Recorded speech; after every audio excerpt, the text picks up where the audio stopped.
going on, guys? Black Scout Survival. Welcome back to Late Night Live. Let's get started with a headline before we get into the main discussion. Check this out. Scoop Nashville. Tyler Dixon steals 2 24-packs of Bud Light on Christmas Eve. Well, of course it was Bud Light. I thought that was funny. Pretty comical.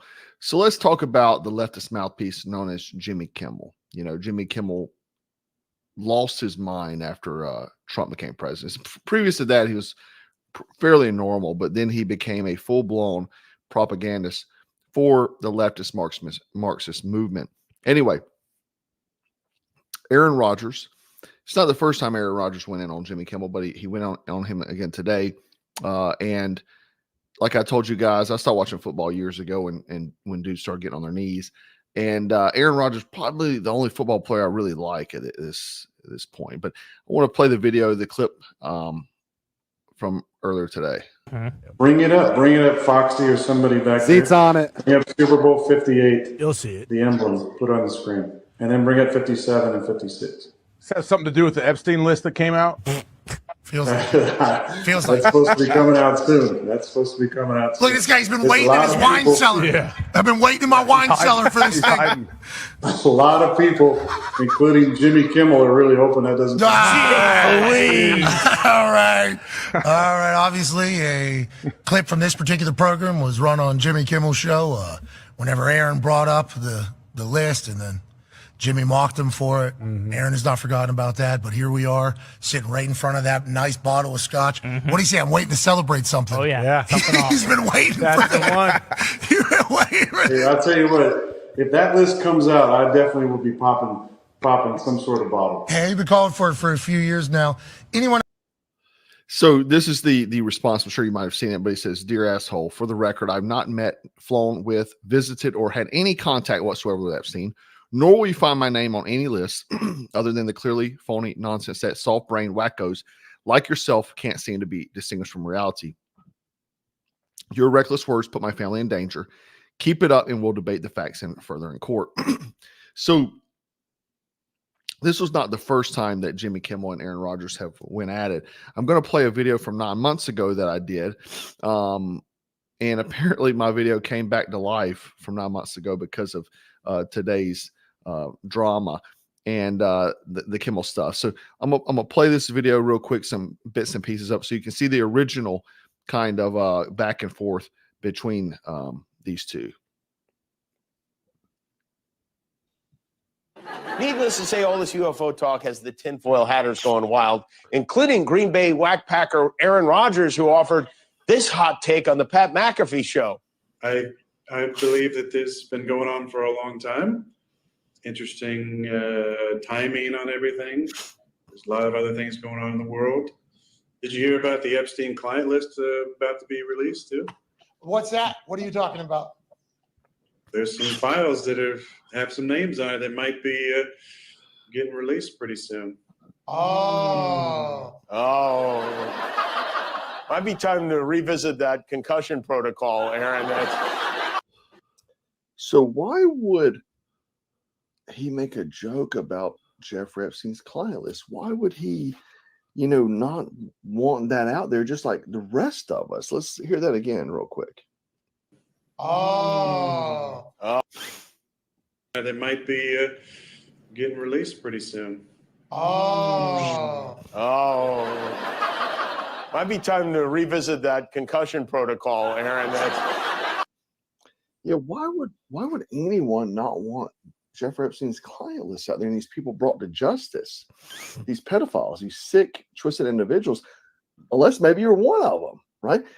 So one of the Green Bay Packers offensive tackles, David Bacatiera, actually hit back on Jimmy Kimmel, saying that tell me you're on Jeffrey Epstein's client list without telling me you're on Jeffrey Epstein's client list. Absolutely. 100%. Right? The thing is that nowhere in the world should we ever want to protect pedophiles, right? And make a joke about it. Make it you're conspiracy theorists because you want pedophiles brought to justice, right? But this guy right here, trying to make a joke out of it, make a light of it, right? And if you recall, I did a video actually maybe 6 months ago, and I'm gonna play a clip from. Yeah, I want to keep playing this because I want you to see this part too. Joel Ballman from the UFC. That.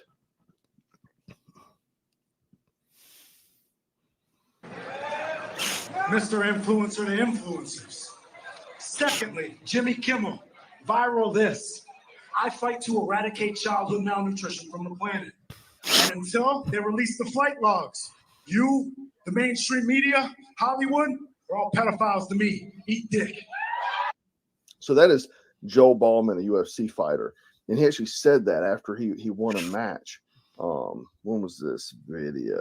6 months ago. So 6 months ago, after a match he had won, he actually said this, and he called out Jimmy Kimmel specifically in relation to Epstein Island. So, you know, I always say that where there's smoke, there's fire. Yeah, where there's smoke, there's fire, guys. You know, I'm not saying he's guilty, but damn, you want to make a joke about it, say that wackos are talking about the Jeffrey Epstein client list. Pretty incriminating, wouldn't you say? I do, you know that Prince Andrew, some more stuff has came out about him. Obviously, Bill Clinton, who spent half the year there. In 1 year, I talked about the other night, he spent half the year there, 26 weeks out of 52. Crazy. And Trump actually brought this up in 2016. He was asked about it. I'm going to play the clip for you real quick. Bill Clinton. Nice guy. Got a lot of problems coming up, in my opinion, with the famous island with Jeffrey Epstein. A lot of problems. Yeah, got a lot of problems coming up with it. Like someone said here, controlled leak, who possesses the evidence? Yeah, very, very good point. I've talked about this somewhat.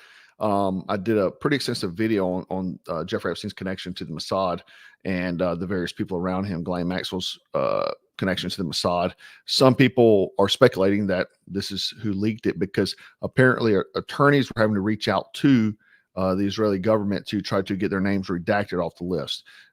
So who knows? I personally think that, in my opinion, that it is that it was a Mossad honey trap operation, you know, to get high level people in compromising positions. This is how politics work, though, guys. I mean, it's a dirty world, right? I'd consider running for politics. I talked to some politicians, and basically what the deal is that it's very, very dirty, very cutthroat, and typically someone tries to get something on you to hold over your head. I want no part of that world. But you know, the thing is that they compromise you, and then you have to pretty much do whatever they say. Hence why you see, you know, Republicans not doing anything whenever they have the House majority. You see people like Lindsey Graham, that he acts as a Democrat all year until election time, and then he gets on TV or what have you, says some very conservative things, and then he's getting elected. Meanwhile, you have Nikki Haley's, you know, going bankrupt and then making $8 million, and then fear mongering for the war machine. This is how these things go. I think like I did the video last night, was it that what we think we know about the world is much darker than it truly is. I think whenever these things finally come out, if they do, because I think it's going to be like the guy said, they're a controlled leak. I don't think they're going to actually put out any of these. People may die. You know, I mean, I would almost say that they would push a World War III. They would push some kind of massive event to cover this up. You know, that's speculation, but I think they would do anything. Like, there's nothing that's off the table for them to protect themselves. These are elites that are compromised. And a lot of the decision-making they've made is based on that. We've seen Joe Biden take money from various foreign governments.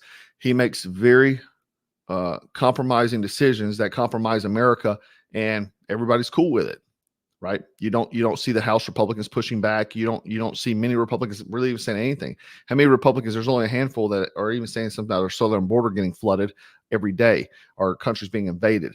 And I've got a good video on that this week that I don't want you to miss. Do not miss it.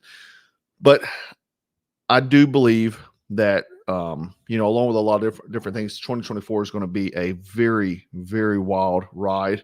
And I would say get your house in order, guys, as always. But I do want to know your thoughts on this. Again, I feel like Jimmy Kimmel's trying to cover up something, or maybe he's not on the list, but maybe he's trying to cover it for his friends. He is the talking propagandist. Really, he is.